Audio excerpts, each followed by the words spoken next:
ಹಾಲು ಕರಿತಕ್ಕಂಥ ಜಾಗನ ಸಪರೇಟ್ ಆಗಿರ್ಬೇಕು. ಕೊಟ್ಟಿಗೆ ಒಳಗಡೆ ಹಾಲು ಕರಿಬೇಡಿ. ಕೊಟ್ಟಿಗೆ ಒಳಗಡೆ ಹಾಲು ಕರಿತಕ್ಕಂಥ ಅನಿವಾರ್ಯತೆ ಇದ್ರೆ ಅವಾಗ ಕೆಲವೊಂದಿಷ್ಟು ಕ್ರಮಗಳನ್ನ ಕೈಗೊಳ್ಳಬೇಕು. ಆ ಹಾಲು ಕರಿದಂತ ಜಾಗದಲ್ಲಿ ಹಾಲು ಕರೆದ ತಕ್ಷಣ ಅದಕ್ಕೆ ಪೊಟ್ಯಾಷಿಯಂ ಪರ್ಮಾಂಗನೇಟ್ ಸೊಲ್ಯೂಷನ್ ಮಾಡ್ಕೊಂಡು ಅದನ್ನ ಚೆಲ್ತಕ್ಕಂಥ ವ್ಯವಸ್ಥೆಯನ್ನ ಮಾಡಬೇಕು. ಸಾಮಾನ್ಯಕ್ಕೆ ಡೈರಿಗೆ ಟೆಕ್ನಾಲಜಿ ಅಂತಂದ್ರೆ ನೀವು ಓಪನ್ ಮಾಡಿದ್ರೆ ದೊಡ್ಡ ಬಿಗ್ ಹರ್ಡ್ ಸೈಜ್ ಅಂದ್ರೆ 800 ಹಸುಗಳು ಇರ್ತಕ್ಕಂಥದ್ದು, 1000 ಹಸುಗಳು ಇರ್ತಕ್ಕಂಥದ್ದು, 2000 ಹಸುಗಳು ಇರ್ತಕ್ಕಂಥದಕ್ಕೆ ನಮಗೆ ಟೆಕ್ನಾಲಜಿ ಇವತ್ತು ಪ್ರಪಂಚದಲ್ಲಿ ಸಿಗುತ್ತೆ. ಸಾಮಾನ್ಯ ಭಾರತೀಯ ರೈತರು ಎಲ್ಲರೂ ಕೂಡ 5 ಎಕರೆ 6 ಎಕರೆ ಒಳಗಡೆ ಇರ್ತಕ್ಕಂಥ ರೈತರುಗಳು ಅವರೊಂದು 10, 15, 20, 25 ಹಸುಗಳನ್ನ ಸಾಕಾಣಿಕೆ ಮಾಡ್ತಾರೆ.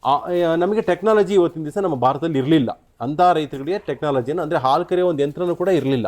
ಯಾವಾಗ ಅಕ್ಷಯಕಲ್ಪ ಪ್ರಾರಂಭ ಆಯಿತು, ಅಕ್ಷಯಕಲ್ಪ ಪ್ರಾರಂಭದವರು ಅವ್ರಿಗೂ ಕೂಡ ಟೆಕ್ನಾಲಜಿಯನ್ನು ಕೊಡಬೇಕು ಅಂತೇಳಿ ಈ ಪಾರ್ಲರನ್ನು ಡಿಸೈನ್ ಮಾಡ್ತಾರೆ. ಯಾವುದೇ ಕಾರಣಕ್ಕೂ ಹಾಲನ್ನು ಕೈಯಲ್ಲಿ ಕರಿಬಾರ್ದು, ಅದು ಅವೈಜ್ಞಾನಿಕ. ಯಂತ್ರಗಳನ್ನು ಉಪಯೋಗಿಸ್ಕೊಂಡೇ ಕರಿಬೇಕು. ಕೈಯಲ್ಲಿ ಹಾಲು ಕರೆದಾಗ ಏನಾಗುತ್ತೆ ಅಂದ್ರೆ ನಾವು ಶುದ್ಧ ಹಾಲು ಉತ್ಪಾದನೆ ಮಾಡೋದಕ್ಕೆ ಸಾಧ್ಯ ಇಲ್ಲ. ಅದ್ರ ಹಸು ತೆಗಡೆ ಬಕೀಟ್ ಇಟ್ಟಿರ್ತೀವಿ, ಕೈಯಲ್ಲಿ ಕರಿತಾ ಇರ್ತೀವಿ, ಅದ್ರ ಮೈ ಮೇಲೆ ಇರ್ತಕ್ಕಂಥ ಕೂದಲು, ಗಂಜಲ, ಸಗಣಿ, ನೀರು, ಕೊಳೆ ಅದು ಬಹಳ ಅಳ್ಳಾಡ್ಸಿದ್ರೆ ಅದರಲ್ಲಿ ಕಸಗಳು ಎಲ್ಲದೂ ಕೂಡ ಧೂಳೆಲ್ಲ ಅದ್ರ ಮೇಲೆ ಬೀಳ್ತಾ ಇರುತ್ತೆ. ಹಾಲಲ್ಲಿ ಬ್ಯಾಕ್ಟೀರಿಯಾ ಲೋಡ್ ಜಾಸ್ತಿ ಆಗುತ್ತೆ. ಸೊ ಬ್ಯಾಕ್ಟೀರಿಯಾ ಲೋಡ್ ಜಾಸ್ತಿ ಆದಾಗ ಏನಾಗುತ್ತೆ, ಹಾಲು ಶುದ್ಧವಾಗಿರೋದಕ್ಕೆ ಸಾಧ್ಯ ಇಲ್ಲ, ಬೇಗ ಅದು ಒಡೆದೋಗ್ತಕ್ಕಂಥ ಸಾಧ್ಯತೆ ಇರುತ್ತೆ. ಹಾಲಲ್ಲಿ ಏನಾಗುತ್ತೆ ಅಂದ್ರೆ ಬ್ಯಾಕ್ಟೀರಿಯಾ ಅಂತಕ್ಕಂಥದ್ದು ಹಾಲು ಮತ್ತೆ ರಕ್ತದಲ್ಲಿ ಬಹಳಷ್ಟು ಬೇಗ ದ್ವಿಗುಣಗೊಳ್ಳುತ್ತೆ. ಪ್ರತಿ 15 ನಿಮಿಷಕ್ಕೆ ಡಬಲ್ ಆಗ್ತಾ ಇರುತ್ತೆ ಹಾಲಿನಲ್ಲಿ. ಹಾಲು ಕರಿಯೋ ಜಾಗ ಅಕ್ಷಯಕಲ್ಪದ ಒಂದು ವಿಶೇಷವಾದ ಒಂದು ಭಾಗ ಇದು. ಸಾಮಾನ್ಯಕ್ಕೆ ರೈತರು ಏನ್ ಮಾಡ್ತಾರೆ ಅಂತಂದ್ರೆ ಕೊಟ್ಟಿಗೆ ಒಳಗಡೆನೆ ಒಂದು ಭಾಗದಲ್ಲಿ ಅಥವಾ ಹಸು ಕಟ್ಟಿರ್ತಕ್ಕಂಥ ಜಾಗದಲ್ಲೇ ಹಾಲು ಕರಿತಾ ಇರ್ತಾರೆ. ಸೊ ಅದು ಹಾಲು ಕರಿದಾಗ ಏನಾಗುತ್ತೆ ಅಂತಂದ್ರೆ ಆ ಹಾಲು ಅಲ್ಲಿ ನೆಲದಲ್ಲಿ ಹಾಲು ಕರಿಬೇಕಾದ್ರೆ ಸ್ವಲ್ಪ ಹಾಲು ಚೆಲ್ಲುತ್ತೆ. ಅದು ಸಗಣಿ ಮತ್ತೆ ಗಂಜಲು ಜೊತೆ ಮಿಕ್ಸ್ ಆದಾಗ ಏನಾಗುತ್ತೆ ಅಂತಂದ್ರೆ ಬ್ಯಾಕ್ಟೀರಿಯಾ ಲೋಡ್ ಜಾಸ್ತಿ ಆಗುತ್ತೆ. ಸೊ ಅಂದ್ರೆ ಕೊಟ್ಟಿಗೆಯಲ್ಲಿ ಬ್ಯಾಕ್ಟೀರಿಯಾಗಳು ಜಾಸ್ತಿ ಆದಾಗ ಹಸುಗಳು ಮಲಗಿದಾಗ ಅದ್ರ ಕೆಚ್ಚಲು ಸಂಪರ್ಕ ಏನಾರ ಬಂದಾಗ ಕೆಚ್ಚಲು ಆಗ್ತಕ್ಕಂಥ ಸಾಧ್ಯತೆ ಜಾಸ್ತಿ ಇರುತ್ತೆ. ಸೊ ಅದಕ್ಕೆ ಯಾವತ್ತೂ ಸಾಮಾನ್ಯಕ್ಕೆ ನಾವು ಹೇಳೋದು ಹಾಲು ಕರಿತಕ್ಕಂಥ ಜಾಗನ ಸಪರೇಟ್ ಆಗಿರಬೇಕು. ಕೊಟ್ಟಿಗೆ ಒಳಗಡೆ ಹಾಲು ಕರಿಬೇಡಿ. ಸೊ ಒಂದ್ ವೇಳೆ ನೀವು ಹಾಲು ಕರೆದ್ರೂ ಕೂಡ ಕೊಟ್ಟಿಗೆ ಒಳಗಡೆ ಹಾಲು ಕರಿತಕ್ಕಂಥ ಅನಿವಾರ್ಯತೆ ಇದ್ರೆ ಅವಾಗ ಕೆಲವೊಂದಿಷ್ಟು ಕ್ರಮಗಳನ್ನ ಕೈಗೊಳ್ಳಬೇಕು. ಆ ಹಾಲು ಕರಿದಂತ ಜಾಗದಲ್ಲಿ ಹಾಲು ಕರೆದ ತಕ್ಷಣ ಅದಕ್ಕೆ ಪೊಟ್ಯಾಷಿಯಂ ಪರ್ಮಾಂಗನೇಟ್ ಸೊಲ್ಯೂಷನ್ ಮಾಡ್ಕೊಂಡು ಅದನ್ನ ಚೆಲ್ತಕ್ಕಂಥ ವ್ಯವಸ್ಥೆಯನ್ನ ಮಾಡಬೇಕು. ಸೊ ನಾನಿಲ್ಲಿ ನಿಮ್ಗೆ ಇನ್ನೊಂದು ಏನು ವಿಷಯ ಹೇಳಕ್ ಹೊರಟಿದ್ದೀನಿ ಅಂತಂದ್ರೆ ಸಾಮಾನ್ಯಕ್ಕೆ ಟೆಕ್ನಾಲಜಿ ಡೈರಿಗೆ ಟೆಕ್ನಾಲಜಿ ಅಂತಂದ್ರೆ ನೀವು ಓಪನ್ ಮಾಡಿದ್ರೆ ದೊಡ್ಡ ಬಿಗ್ ಹರ್ಡ್ ಸೈಜ್ ಅಂದ್ರೆ 800 ಹಸುಗಳು ಇರ್ತಕ್ಕಂಥದ್ದು, 1000 ಹಸುಗಳು ಇರ್ತಕ್ಕಂಥದ್ದು, 2000 ಹಸುಗಳು ಇರ್ತಕ್ಕಂಥದಕ್ಕೆ ನಮಗೆ ಟೆಕ್ನಾಲಜಿ ಇವತ್ತು ಪ್ರಪಂಚದಲ್ಲಿ ಸಿಗುತ್ತೆ. ಆದ್ರೆ ಒಬ್ಬ ಸಾಮಾನ್ಯ ಭಾರತೀಯ ರೈತರು ಎಲ್ಲರೂ ಕೂಡ 5 ಎಕರೆ 6 ಎಕರೆ ಒಳಗಡೆ ಇರ್ತಕ್ಕಂಥ ರೈತರುಗಳು ಅವ್ರುಗಳು ಸಾವಿರಾರು ನೂರಾರು ಹಸುಗಳನ್ನ ಸಾಕಾಣಿಕೆ ಮಾಡೋದಕ್ಕಾಗೋದಿಲ್ಲ. ಅವರೊಂದು 10, 15, 20, 25 ಹಸುಗಳನ್ನ ಸಾಕಾಣಿಕೆ ಮಾಡ್ತಾರೆ. ಅವ್ರಿಗೆ ನಮಗೆ ಟೆಕ್ನಾಲಜಿ ಇವತ್ತಿನ ದಿವಸ ನಮ್ಮ ಭಾರತದಲ್ಲಿ ಇರಲಿಲ್ಲ. ಅಂತ ರೈತರಿಗೆ ಟೆಕ್ನಾಲಜಿನ ಅಂದ್ರೆ ಹಾಲು ಕರೆಯೋ ಒಂದು ಯಂತ್ರನೂ ಕೂಡ ಇರಲಿಲ್ಲ. ಯಾವಾಗ ಅಕ್ಷಯಕಲ್ಪ ಪ್ರಾರಂಭ ಆಯಿತು, ಅಕ್ಷಯಕಲ್ಪ ಪ್ರಾರಂಭದವರು ಅವ್ರಿಗೂ ಕೂಡ ಟೆಕ್ನಾಲಜಿಯನ್ನು ಕೊಡಬೇಕು ಅಂತೇಳಿ ಈ ಪಾರ್ಲರನ್ನು ಡಿಸೈನ್ ಮಾಡ್ತಾರೆ. ಇದು ಡಿಸೈನ್ ಮಾಡಿರೋದು ಅಕ್ಷಯಕಲ್ಪನೇ. ಇದು ಅಕ್ಷಯಕಲ್ಪ ಪಾರ್ಲರ್ ಅಂದ್ರೆ ಹಾಲು ಕರಿತಕ್ಕಂಥ ಸ್ಥಳ. ಇದು ಒಂದು ಇದು ಹಾಲು ಕರಿಯೋ ಯಂತ್ರ ತಯಾರ ಮಾಡ್ತಕ್ಕಂಥ ಒಂದು ಸಂಸ್ಥೆ ಜೊತೆ ನಾವು ಇದು ಮಾಡಿ ಟೈಅಪ್ ಮಾಡಿಕೊಂಡು ಅವ್ರನ್ನ ಇಲ್ಲಿ ಕರೆಸ್ಬಿಟ್ಟು ಅವ್ರ ಜೊತೆ ನಾವು ಕೆಲಸ ಮಾಡಿ ಇದನ್ನ ಹಾಲು ಕರಿತಕ್ಕಂಥ ಪಾರ್ಲರನ್ನು ನಾವು ಡಿಸೈನ್ ಮಾಡಿರೋದು. ಸೊ ಇದರಿಂದ ಏನು ಅನುಕೂಲ ಆಯಿತು ಅಂದರೆ 20-25 ಹಸು ಕಟ್ಟರೂ ಕೂಡ ಟೆಕ್ನಾಲಜಿನ ಉಪಯೋಗಿಸ್ಕೋಬೋದು ಅಂತ. ಅಂದರೆ ಈಗ ಪಾರ್ಲರ್ ಅಂತ ನೀವು ಓಪನ್ ಮಾಡಿದ್ರೆ ಗೂಗಲಲ್ಲಿ ಏನಿದೆ ದೊಡ್ಡ ಪಾರ್ಲರ್ಗಳು ಸಿಗ್ತವೆ ಹೊರತು ಸಣ್ಣ ಹರ್ಡ್ ಸೈಜ್ಗೆ ಅಂದರೆ ಒಂದು ಏನಂತೀವಿ ಅದಕ್ಕೆ ಒಂದು ಹಸುಗಳ ಸಂಖ್ಯೆ ಇರತಕ್ಕಂಥ ಫಾರ್ಮ್ಗಳಿಗೆ ನಮಗೆ ಯಾವುದೇ ರೀತಿಯ ಟೆಕ್ನಾಲಜಿ ಸಿಗೋದಿಲ್ಲ. ಈಗ ಇದು ಮಿನಿಮಮ್ ಎಷ್ಟು ಹಸುಗಳು ಇದನ್ನ ನೀವು ಎಷ್ಟು ಬೇಕಾದ್ರೂ ಮಾಡ್ಕೋಬಹುದು. ಈ ಯಂತ್ರಗಳನ್ನ ಉಪಯೋಗಿಸ್ಕೊಂಡು 5 ಹಸುಗೆ ಲಿಮಿಟ್ ಮಾಡ್ಕೋಬಹುದು, 8 ಹಸುಗೆ ಮಾಡ್ಬೋದು, 7 ಹಸುಗೆ ಮಾಡ್ಬೋದು. ಆ ಪೈಪ್ ಎಕ್ಸ್ಟೆಂಡ್ ಮಾಡ್ತಾ ನಾವು ಇನ್ನೊಂದು ಕ್ಲಸ್ಟರ್ ಆಡ್ ಮಾಡ್ತಾ ಹೋಗ್ಬೋದು. ಅಂದ್ರೆ ಆ ಮೋಟರ್ ಕೆಪಾಸಿಟಿ ಮೇಲೆ ಅರ್ಥ ಆಗ್ತಾ ಇದೆ ಅಲ್ವಾ. ಸೊ ಇಲ್ಲಿ ನಾವು ಮಾಡ್ಕೊಂಡಿರೋದು 7 ಹಸುಗಳನ್ನ ಒಂದೇ ಸತಿ ಕರಿತಕ್ಕಂಥದ್ದು ಒಂದು ವ್ಯವಸ್ಥೆ. ನಾವು ಅಕ್ಷಯಕಲ್ಪ ಹೇಳೋದೇನಪ್ಪ ಅಂದ್ರೆ ಯಾವುದೇ ಕಾರಣಕ್ಕೂ ಹಾಲನ್ನ ಕೈಯಲ್ಲಿ ಕರಿಬಾರ್ದು, ಅದು ಅವೈಜ್ಞಾನಿಕ. ಯಂತ್ರಗಳನ್ನ ಉಪಯೋಗಿಸ್ಕೊಂಡೇ ಕರಿಬೇಕು, ಯಂತ್ರದ ಮುಖಾಂತರನೇ ಕರಿಬೇಕು. ಯಾಕೆ ಅಂತಂತಂದ್ರೆ ಕೈಯಲ್ಲಿ ಹಾಲು ಕರೆದಾಗ ಏನಾಗುತ್ತೆ ಅಂದ್ರೆ ನಾವು ಶುದ್ಧ ಹಾಲು ಉತ್ಪಾದನೆ ಮಾಡೋದಕ್ಕೆ ಸಾಧ್ಯ ಇಲ್ಲ. ಅದ್ರ ಹಸು ತೆಗಡೆ ಬಕೀಟ್ ಇಟ್ಟಿರ್ತೀವಿ, ಕೈಯಲ್ಲಿ ಕರಿತಾ ಇರ್ತೀವಿ, ಅದ್ರ ಮೈ ಮೇಲೆ ಇರ್ತಕ್ಕಂಥ ಕೂದಲು, ಗಂಜಲ, ಸಗಣಿ, ನೀರು, ಕೊಳೆ ಅದು ಬಹಳ ಅಳ್ಳಾಡ್ಸಿದ್ರೆ ಅದರಲ್ಲಿ ಕಸಗಳು ಎಲ್ಲದೂ ಕೂಡ ಧೂಳೆಲ್ಲ ಅದ್ರ ಮೇಲೆ ಬೀಳ್ತಾ ಇರುತ್ತೆ.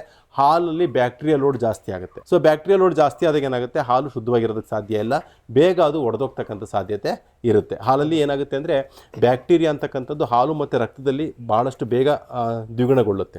ಪ್ರತಿ 15 ನಿಮಿಷಕ್ಕೆ ಡಬಲ್ ಆಗ್ತಾ ಇರುತ್ತೆ ಹಾಲಿನಲ್ಲಿ. ಸೊ 1 ml ಹಾಲಿನಲ್ಲಿ 1 ಲಕ್ಷ ಬ್ಯಾಕ್ಟೀರಿಯಾ ಇತ್ತು ಅಂದರೆ 15 ನಿಮಿಷಕ್ಕೆ 2 ಆಗುತ್ತೆ, ಇನ್ನು 15 ನಿಮಿಷಕ್ಕೆ 4 ಆಗುತ್ತೆ, 8 ಆಗುತ್ತೆ, 16 ಆಗುತ್ತೆ. ಈ ಥರ ಅದು ಬೆಳವಣಿಗೆ ಆಗ್ತಾ ಇರುತ್ತೆ. ಸೊ ಅದಕ್ಕೆ ಆ ಬ್ಯಾಕ್ಟೀರಿಯಾ ಲೋಡ್ ಕಮ್ಮಿ ಮಾಡಬೇಕು ಅಂದರೆ ಶುದ್ಧತೆಯನ್ನು ನಾವು ಪಾಲಿಸಬೇಕು ಅಂತಂದರೆ ನಾವು ಹಾಲು ಕರಿ ಯಂತ್ರದ ಮುಖಾಂತರನೇ ಕರಿಬೇಕು. ಅಂದರೆ ಕೆಲವೊಂದು ನಂಬಿಕೆ ಏನು ಅಂದರೆ ಹಾಲು ಯಂತ್ರದಲ್ಲಿ ಕರೆದಾಗ ಅದ್ರಲ್ಲಿ ರಕ್ತ ಬರುತ್ತೆ, ಸೊ ಅದಕ್ಕೆ ಒತ್ತಡ ಜಾಸ್ತಿ ಆಗುತ್ತೆ ಅಂತ ಹೇಳ್ತಾರೆ. ಆದರೆ ಹಂಗಾಗೋದಿಲ್ಲ. ಯಂತ್ರದಲ್ಲಿ ಮಾತ್ರ ನಾವು ಒಂದೇ ತರನಾದ ಒತ್ತಡವನ್ನು ನಾವು ಮೇಂಟೈನ್ ಮಾಡೋದಕ್ಕೆ ಸಾಧ್ಯ ಆಗುತ್ತೆ. ನೀವು ಅಲ್ಲಿ ಗೇಜ್ ಕಾಣಿಸ್ತಾ ಇದೆ ನೋಡಿ, ಗೇಜ್ ನೋಡ್ತೀರಾ, ಅದರಲ್ಲಿ ನಾವು 380 ಇದಕ್ಕೆ ನಾವು ಗೇಜಕ್ಕೆ ನಾವು ಇಟ್ಟಿರ್ತೀವಿ ಅದನ್ನ, ಅರ್ಥ ಆಯ್ತಾ? ಸೊ ನಾವು ಮೊದಲನೇ ಹಸುವಿಂದ ಕೊನೆ ಹಸು ತನಕ ಒಂದೇ ರೀತಿಯ ಒತ್ತಡವನ್ನು ನಾವು ಮೇಂಟೈನ್ ಮಾಡೋದಕ್ಕೆ ಸಾಧ್ಯ ಆಗುತ್ತೆ. ಅದನ್ನ ನಾವು ಕೈಯಲ್ಲಿ ಕರಿಬೇಕಾದ್ರೆ ಏನಾಗುತ್ತೆ ಅಂದ್ರೆ, ಪ್ರಾರಂಭದಲ್ಲಿ ನಮ್ಗೆ ಯಾವುದೇ ರೀತಿಯಾದ ಸ್ಟ್ರೈನ್ ಆಗಿರೋದಿಲ್ಲ, ನೀಟಾಗಿ ಬೇಗ ಬೇಗ ಕರಿತೀವಿ ಹಾಲನ್ನ. ಎರಡನೇ ಹಸು ಕರೆಯೋಷ್ಟೊತ್ತಿಗೆ ಸ್ವಲ್ಪ ನಮಗೆ ಸಾಕಾಗಿರುತ್ತೆ, ನಿಧಾನಕ್ಕೆ ಕರಿತೀವಿ. ಮೂರನೇ ಹಸು ಕರೆಯೋಷ್ಟೊತ್ತಿಗೆ ನಮಗೆ ಕೂತ್ಕೊಳ್ಳೋಕ್ಕೆ ಆಗಲ್ಲ, ಅವಾಗ ತೆರಳು ಒಂದು ಸಪೋರ್ಟ್, ಒಂದು ಚೇರ್, ಒಂದು ಸ್ಟೂಲ್ ಹಾಕೊಂಡು ಕೂತ್ಕೊಂಡು ಕರಿತೀವಿ. ಒಂದ್ಸತಿ ಹಿಂಡ್ತೀವಿ, ಒಂದ್ಸತಿ ಎಳಿತೀವಿ, ಒಂದ್ಸತಿ ಬೆರಳಾಕಿ ಹಿಂಡ್ತೀವಿ. ಇದೆಲ್ಲ ಮಾಡಿದಾಗ ಅವುಗಳ ಕೆಚ್ಚಲ ಮೇಲೆ ಒತ್ತಡ ಜಾಸ್ತಿ ಬೀಳುತ್ತೆ. ಅವಾಗ ಅದರಲ್ಲಿ ಸಣ್ಣ ಸಣ್ಣ ನರಗಳೇನಿರ್ತವೆ ರಪ್ಚರ್ ಆಗ್ತಕ್ಕಂಥ ಸಾಧ್ಯತೆಗಳಿರ್ತವೆ. ಅವಾಗ ಹಸುವಿಗೆ ತುಂಬ ಹಿಂಸೆ ಆಗುತ್ತೆ. ಅದಕ್ಕೋಸ್ಕರ ಈಗ ಹೆಂಗಿರ್ಬೇಕಪ್ಪ ಅಂತಂದ್ರೆ, ಕರು ಬಾಯಲ್ಲಿ ಬೆರಳು ಕೊಟ್ರೆ ಅದು ಯಾವ ರೀತಿ ಚೀಪುತ್ತಲ್ವಾ, ಆ ಫೀಲಿಂಗು ಹಸುಗಳಿಗೆ ಬರಬೇಕು. ಆ ಥರ ಬರೋಕ್ಕೆ ಸಾಧ್ಯತೆ ಇರೋದು ಕೈಯಲ್ಲಿ ಕರಿಯೋದ್ರಿಂದ ಬರಲ್ಲ, ಮಿಷನಲ್ಲಿ ಕರೆದಾಗ ಮಾತ್ರ ಸಾಧ್ಯತೆ ಇರುತ್ತೆ. ನಾವು ಈ ಕ್ಲಸ್ಟರ್ ಒಳಗಡೆ ಕೈ ಇಟ್ಟರು ಕೂಡ ಕರು ನಮ್ಮ ಬೆರಳನ್ನ ಚೀಪ್ತಾ ಇದೆಯೋ ಅನ್ನೋ ಭಾವನೆ ಬರುತ್ತೆ ನಮಗೆ. ಸೊ ಅವಾಗ ಹಸುಗಳಿಗೆ ಯಾವುದೇ ರೀತಿಯಾದ ಸ್ಟ್ರೆಸ್ ಆಗಲ್ಲ. ಬೇಕಾದ್ರೆ ಇದರಲ್ಲಿ ನೀವು ಗಮನಿಸ್ಬೋದು, ಹಾಲು ಕರಿತಾ ಇರ್ಬೇಕಾದ್ರೆ ಹಸುಗಳು ಮೆಲ್ಕಾಗ್ತಾ ನಿಂತಿರುತ್ತೆ, ಅವು ತುಂಬಾ ಸಂತೋಷವಾಗಿರುತ್ತೆ, ಯಾವುದೇ ರೀತಿ ಅದಕ್ಕೆ ಒತ್ತಡ ಇರೋದಿಲ್ಲ.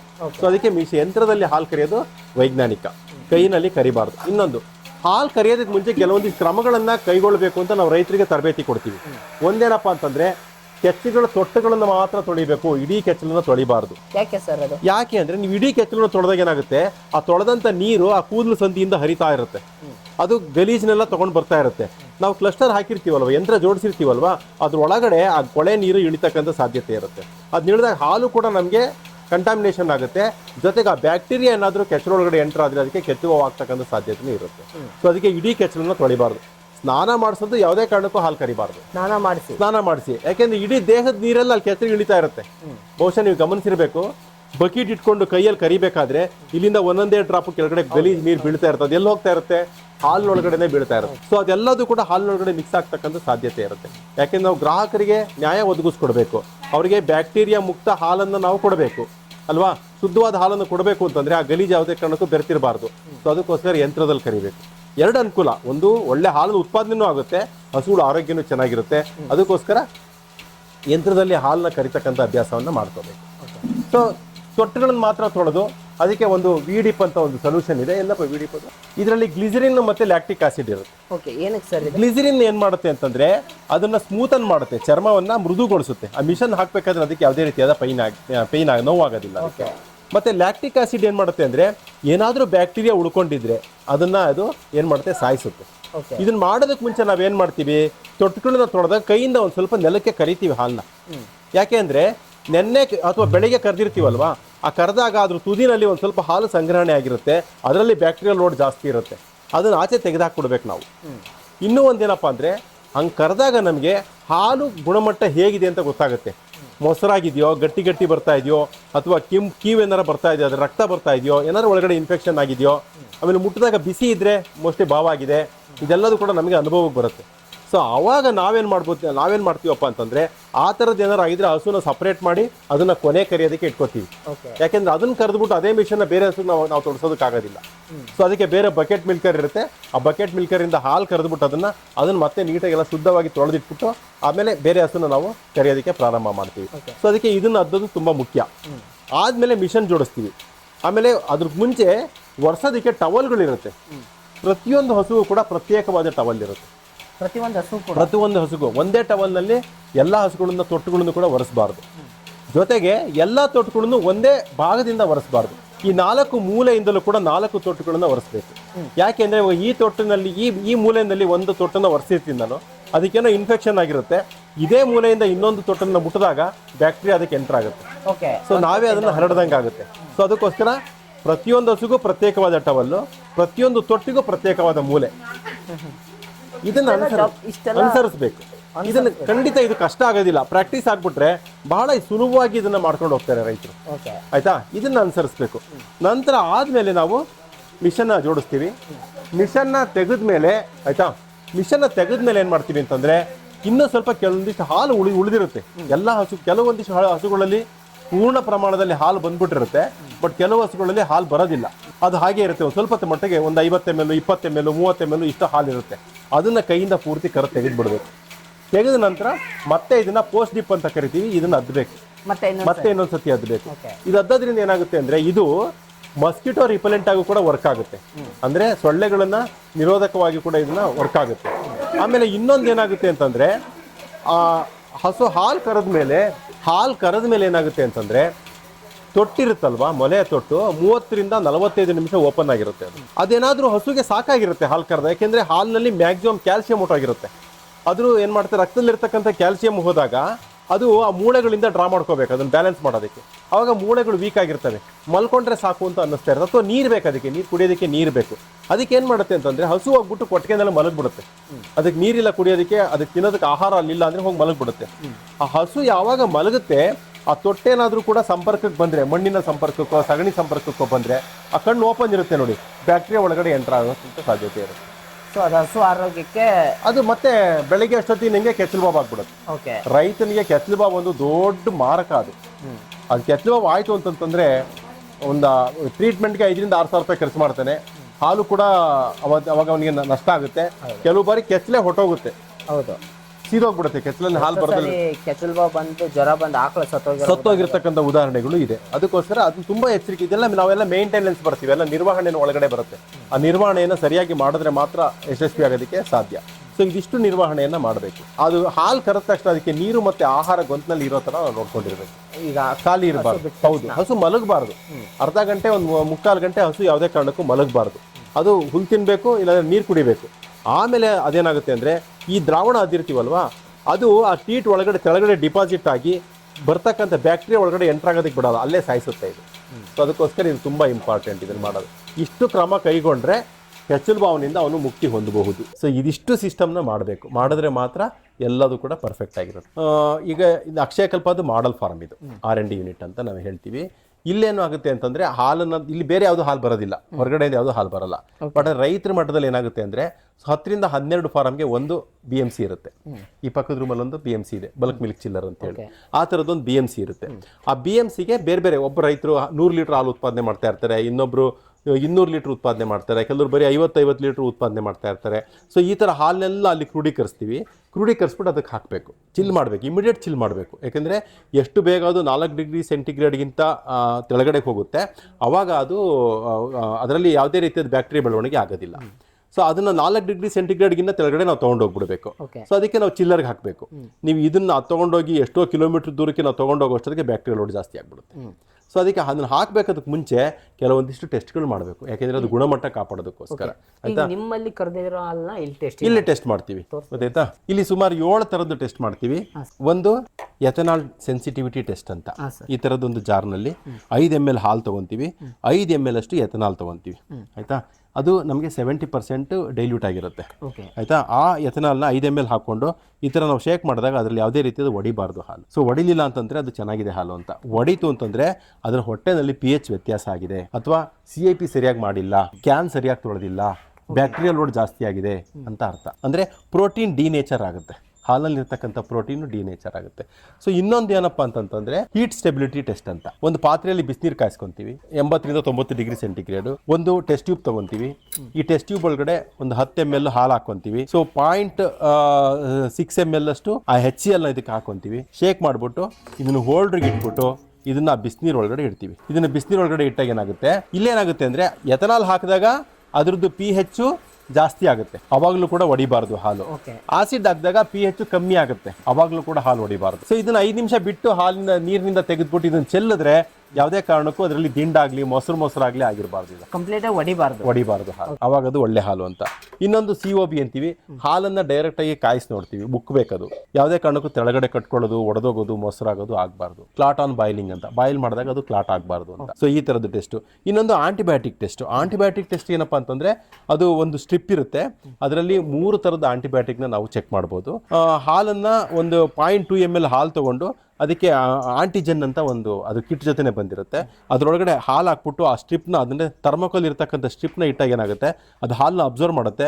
ಆದರೆ ನಮಗೆ 4 ಲೈನ್ ಕಾಣಿಸುತ್ತೆ. ಆ 4 ಲೈನ್ ಅಂತಂದ್ರೆ ಮೇಲ್ಗಡೆ ಲೈನ್ ಬಂತು ಅಂದ್ರೆ ಆ ಟೆಸ್ಟ್ ಆಗಿದೆ, ಕಂಟ್ರೋಲ್ ಲೈನ್ ಅಂತ ಕರೀತೀವಿ, ಅದು ಟೆಸ್ಟ್ ಕರೆಕ್ಟ್ ಆಗಿದೆ, ಯಾವುದೇ ರೀತಿಯ ತೊಂದರೆ ಇಲ್ಲ ಅಂತ. ಕೆಳಗಡೆ 3 ಲೈನು ಕೂಡ ಕಾಣಿಸಿದ್ರೆ ಯಾವುದೇ ಆಂಟಿಬಯೋಟಿಕ್ಸ್ ಇಲ್ಲ ಅದರಲ್ಲಿ ಅಂತ. 3 ಥರದ ಆಂಟಿಬಯೋಟಿಕ್ಸ್ BTS ಅಂತ ಹೇಳ್ತೀವಿ. ಒಂದು ಬೀಟಾಲ್ಯಾಕ್ಟಮ್ ಅಂತ ಒಂದು ಆಂಟಿಬಯೋಟಿಕ್, ಮದ್ದಿದ್ದು ಟೆಟ್ರಾಸೈಕ್ಲಿನ್ ಆಂಟಿಬಯೋಟಿಕ್, ಇನ್ನೊಂದು ಸಲ್ಫೋನಮೈಡಿನ್ ಅಂತ. ಈ 3ನ್ನೇ ಸಾಮಾನ್ಯಕ್ಕೆ ಹಸುಗಳಿಗೆ ನಾವು ಇಂಜೆಕ್ಟ್ ಮಾಡೋದು.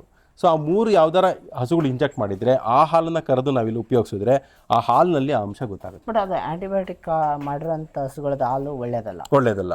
ಯಾವುದೇ ಕಾರಣಕ್ಕೂ ಆಂಟಿಬಯೋಟಿಕ್ ಅಂಶ ಇರ್ತಕ್ಕಂಥ ಹಾಲನ್ನು ಯಾರೂ ಕುಡಿಬಾರ್ದು. ಅದ್ರ ಮಕ್ಕಳಂತೂ ವಿಶೇಷವಾಗಿ ಕುಡಿಲೇಬಾರ್ದು. ಸರ್ ಅದೇನು ಯಾಕೆ ಅಂತಂದರೆ ಆಂಟಿಬಯೋಟಿಕ್ ಆರೋಗ್ಯವಾಗಿರ್ತಕ್ಕಂಥವ್ರು ಆಂಟಿಬಯೋಟಿಕ್ ಅಂಶವನ್ನು ತೊಗೊಂಡು ಅಂದರೆ ನಮ್ಮ ದೇಹದಲ್ಲಿ ಡ್ರಗ್ ಇಮ್ಯುನಿಟಿ ಅಂತ ಕರಿತೀವಿ, ಅದು ಜಾಸ್ತಿ ಆಗುತ್ತೆ. ಡ್ರಗ್ ಇಮ್ಯುನಿಟಿ ಅಂತಂದ್ರೆ ಏನಪ್ಪ ಅಂತಂದರೆ, ಈಗ ಒಂದು ಉದಾಹರಣೆಗೆ ನೀವು ಡಾಕ್ಟರ್ ಹತ್ರ ಹೋಗ್ತೀರಾ, ಡಾಕ್ಟರ್ ಏನು ಮಾಡ್ತೀವಿ, ಹುಷಾರಿರೋದಿಲ್ಲ ಅಂತೇಳಿ ಅವರೊಂದು 3-4 ಥರದ ಮಾತ್ರೆ ಬರ್ಕೊಡ್ತಾರೆ. ಅದರಲ್ಲಿ ಒಂದು ಆಂಟಿಬಯೋಟಿಕ್ ಇರುತ್ತೆ, ಇನ್ನೊಂದು ಪ್ಯಾರಾಸಿಟಮಾಲ್, ಇನ್ನೊಂದು ಗ್ಯಾಸ್ಟ್ರಿಕ್, ಮತ್ತೊಂದು ಏನೋ ಬರ್ಕೊಟ್ಟಿರ್ತಾರೆ.